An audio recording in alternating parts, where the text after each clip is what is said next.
So my book called Language Globalization and the Making of a Tanzanian Beauty Queen focused on how contestants use language, both self-consciously and not, to how that influences their chances to succeed. And it turns out that in Tanzania, and really in a lot of places, language is the most important factor, even more than looks. And part of that has to do with what they're really looking for in Tanzania is someone who seems like they're a member of the educated elite. And so what I did in my research was I went to many, many beauty pageants in urban East Africa, mostly in Dar es Salaam and Arusha, and I videotaped these beauty pageants. What I learned was that, or one of the many lessons I learned was that there's a strong need to believe that Swahili and English are equal. And so when you're a contestant, you're asked overtly, would you like to speak English or would you like to speak Swahili? And contestants have to state which they choose. And by far, contestants choose to speak Swahili because that is the language that most people are far more competent in speaking and have far more experience in speaking. English is really the language of the educated elite. But this small percentage of contestants chooses to speak English. And almost always they win.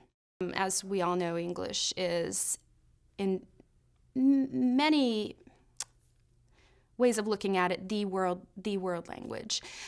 In Tanzania and in East Africa, it's also significant because it's the language of the former colonizer, and that is true in many places of the world as well, such as in India. People believe that English is their ticket to success. And what that means is they believe that it will get them jobs within Tanzania, but they also believe that it's their ticket to escape.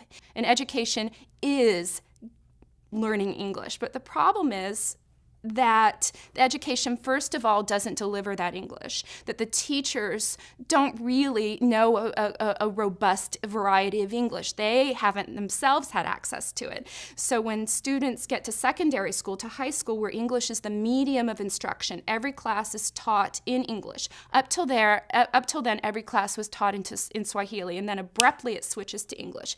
Their teachers don't know it very well, typically. And so they are learning in a variety that they don't know very well and their teachers don't know very well. And so not only are they not really gaining a firm grasp of English, they're in many cases not able to grapple with the intellectual material of school either, when they're having to do so in a medium that they don't have firm control over. And so they're not really getting the education they deserve. And then the additional problem is that once they get out of high school, if they're lucky enough to finish high school, which is a tiny fraction of the population, maybe 7% finishes high school.